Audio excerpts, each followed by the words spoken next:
प्रिय विद्यार्थियों, नमो नमः। आज हम लोग महाकवि भारवी की रचना किरातार्जुनीयम महाकाव्य के प्रथम सर्ग के श्लोक 1 से 5 तक की प्रश्नोत्तरी करेंगे।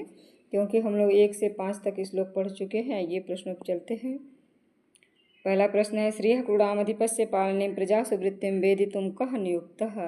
अर्थात कुरु प्रदेश के राजा की राजलक्ष्मी एवं प्रजा के पालन विषयक व्यवहार को जानने के लिए किसको नियुक्त किया गया था। अर्जुनः, वनेचरः, भीमसेनः या दुर्योधनः। तो ऑप्शन बी सही हो जाएगा, वनेचरः।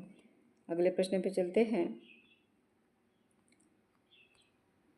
वनेचरः युधिष्ठिरं कुत्र मिलितवान। वनेचर युधिष्ठिर से कहाँ मिला। द्वैत बने, काम्यक बने, पंचवट्याम नंदन बने। तो कहाँ पे मिला था आपका, द्वैत बने। ऑप्शन ए सही हो जाएगा। अगला है, कुरुडाम अधिप इति पदेन कह बोध्यते। कुरुडाम अधिपः, इस पद से किसका बोध होता है। युधिष्ठिरः, दुर्योधनः, धृतराष्ट्रः, शकुनिः।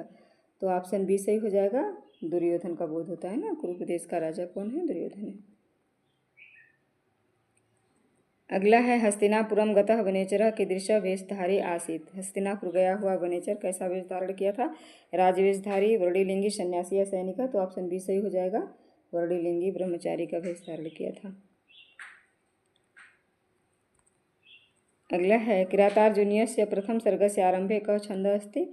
किरातार्जुनीयम के प्रथम सर्ग के आरंभ में कौन सा छंद है। अनुष्टुप, इंद्रवज्रा, वंशस्थम या वसंत तिलका। तो ऑप्शन सी सही हो जाएगा, वंशस्थम में 1 से लेकर के 44 तक उसमें वंशस्थ छंद है। 45वें में पुष्पिताग्रा और लास्ट वाले में मालिनी छंद है। अगला है, श्रियः इति पदस्य व्याकरणिकम रूपम किम। तो श्रियः इस पद का व्याकरणिक रूप क्या है। प्रथमा का एक वचन है, द्वितीय का बहुवचनम है, षष्ठी का एक वचनम या सप्तमी का एक वचनम। ऑप्शन सी से हो जाएगा, षष्ठी एक वचनम। अगला है, समायय इति क्रियापदे कः धातुः अस्ति। या धातु लुट्लका, या धातु लिट्लका, गम धातु लट्लका या धातु लंगलका। तो ऑप्शन बी सही हो जाएगा, या धातु लिट्लका है इसमें। अगला प्रश्न है, द्वैत वने युधिष्ठिरस्य समीपम कः प्रत्यागतवान। द्वैत वन में युधिष्ठिर के समीप कौन लौट आया। अर्जुनः, वनेचरः, श्रीकृष्णः या व्यासदेव। तो ऑप्शन बी सही हो जाएगा, वनेचरः, वनेचर लौट आया। अगला प्रश्न है, मही मही भुजे इति पदेन कस्मै प्रणामः कृतः। मही मही भुजे इस पद से किसे प्रणाम किया गया है। दुर्योधनाय, युधिष्ठिराय, भीष्माय, धृतराष्ट्राय। तो ऑप्शन बी सही हो जाएगा, युधिष्ठिराय। अगला है, सपत्नेन इति पदस्य कः अर्थः अस्ति। इसका अर्थ क्या है। सपत्नेन का मित्रेण सह, शत्रुणा या पत्न्या सह या मंत्रिणा। तो ऑप्शन बी सही हो जाएगा, शत्रुणा। इसका अर्थ शत्रु होता है। अगला है, न विव्यथे तस्य मनः अत्र तस्य इति सर्वनाम पदम कस्य कृते अस्ति। है ना, न विव्यथे तस्य मन, उसका मन दुखी नहीं हुआ। इसमें जो तस्य सर्वनाम पद है, इसका किसके लिए प्रयोग किया गया है। युधिष्ठिरस्य, वनेचरस्य, दुर्योधनस्य, अर्जुनस्य। तो ऑप्शन बी सही हो जाएगा, वनेचरस्य। वनेचर के लिए इसका प्रयोग किया गया है। अगला है, न ही प्रियम प्रवक्तुम इच्छन्ति मृषा हितैषिणः इयं सूक्तिः कस्मात् ग्रंथात् अस्ति। है ना, न ही प्रियम प्रवक्तुम इच्छन्ति मृषा हितैषिणः, यह सूक्ति किस ग्रंथ से ली गई है। रघुवंशात, किरातार्जुनीयात, नीतिशतकात, शिशुपाल वधात।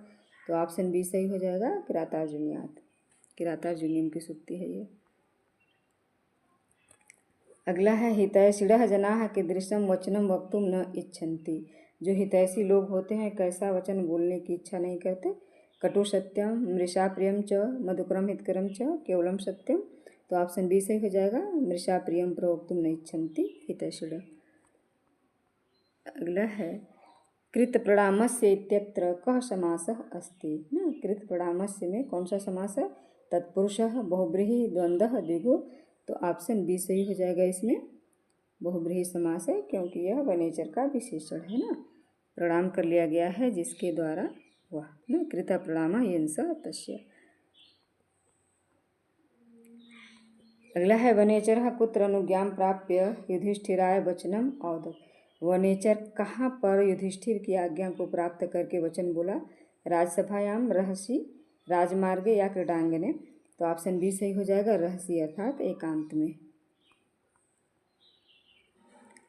अगला है द्विषाम इति पदस्य कः अर्थः अस्ति। द्विषाम इस पद का क्या अर्थ है। मित्राणाम, शत्रुणाम, मुनिनाम, भृत्याणाम। तो ऑप्शन बी सही हो जाएगा, शत्रुणाम। अगला है भूभृतः इति पदम कस्मै प्रयुक्तम अस्ति। राजा शब्द ना, भूभृत शब्द किसके लिए प्रयोग किया गया है यह पद। वनेचराय, युधिष्ठिराय, पर्वताय, दुर्योधनाय। तो ऑप्शन बी सही हो जाएगा, युधिष्ठिराय, युधिष्ठिर के लिए। अगला है वनेचरस्य वाणी कीदृशी आसीत्। वनेचर की वाणी कैसी थी। अर्थहीना, निरर्थका च, सौष्ठवोदार्य विशेष शालिनीं विनिश्चितार्थां च, क्रोधपूर्णा कटुः च, अस्पष्टा दीर्घा च। तो ऑप्शन बी सही हो जाएगा, सौष्ठवोदार्य विशेष शालिनीं विनिश्चितार्थां च। अगला है आददे इति क्रियापदस्य कः अर्थः। त्यक्तवान, स्वीकृतवान, प्रेरितवान या प्रेषितवान। तो आददे इस क्रियापद का क्या अर्थ है। स्वीकृतवान चाहे उक्तवान, यानी कहा या बोला।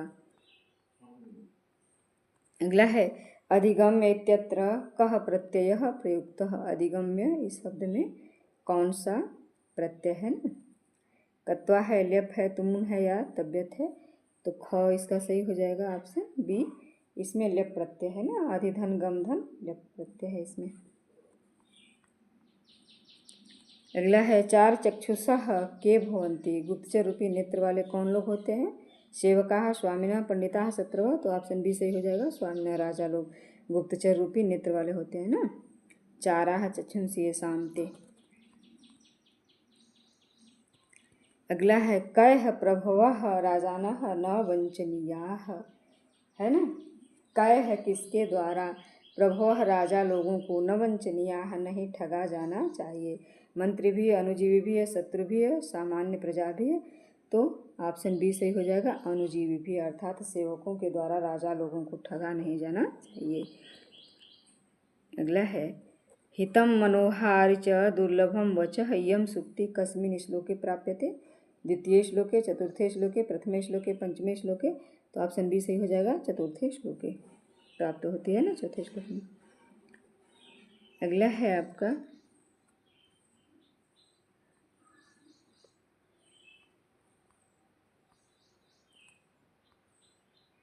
अगला है वनेचरः राजानां युधिष्ठिरं किं प्रार्थयते, है ना। वनेचर राजा युधिष्ठिर से क्या प्रार्थना कर रहा है। पुरस्कारं दातुं, बी है क्षन्तुम असाधु साधु वचनम क्षमा कर्तुम, गृहं गंतुम या युद्धम कर्तुम। तो क्या हो जाएगा इसका, ऑप्शन बी सही हो जाएगा, क्षन्तुम असाधु साधु व वचनम क्षमा कर्तुम ना। चाहे मेरा वचन प्रिय हो या अप्रिय हो, वह क्षमा के योग्य है, क्योंकि मृषा हितैषणं प्रियम प्रवक्तुम नहीं इच्छन्ति ना। क्योंकि जो हितैषी होते हैं वो झूठा प्रिय बोलने की इच्छा नहीं करते ना। इसीलिए जो मेरा कथन है, जो मेरा वचन है, वह क्षमा के योग्य है। अतः हे राजन, आप उसको क्षमा कीजिएगा। अगले प्रश्न पे चलते हैं। हितम मनोहारि च वचनम कीदृशः भवति। सुलभम, दुर्लभम, निरर्थकम या सर्वत्र प्राप्यम। तो हितकर और मनोहर वचन क्या होता है। ऑप्शन बी से हो जाएगा, बहुत ही दुर्लभ होता है ना। हितम मनोहारि च दुर्लभम वचः। अगला है यह राजानां हितम न उपदिशति सह कीदृशः सखा भवति। जो राजा को हित कर उपदेश नहीं देता वह कैसा सखा है, वह कैसा मित्र है। सुसखा, किम सखा, मंत्री या शत्रु। तो ऑप्शन बी सही हो जाएगा, किम सखा इति कुत्सितः सखा, वो बुरा मित्र है ना। अब अगला है यह राजा हितात मित्रात उचित वचनम न शृणोति सह कः भवति। जो राजा मित्र से उचित वचन को नहीं सुनता है, हितकर वचन को नहीं सुनता है, वह कैसा राजा होता है। सत्प्रभु, किम प्रभु या पंडितः या प्रजापालक। तो ऑप्शन बी सही हो जाएगा, किम प्रभु, कुत्सितः प्रभु ना, बुरा स्वामी होता है। अगला है सर्वसंपदः कुत्र अनुकूलाः भूत्वा रतिं कुर्वते। सभी संपत्तियाँ कहाँ अनुकूलता को प्राप्त होकर के वृद्धि करती हैं। यत्र केवलम धनम भवति सदानुकूलेषु नृपेषु अमात्येषु च या वनेषु कुटीरेषु च या शत्रुणां गृहेषु।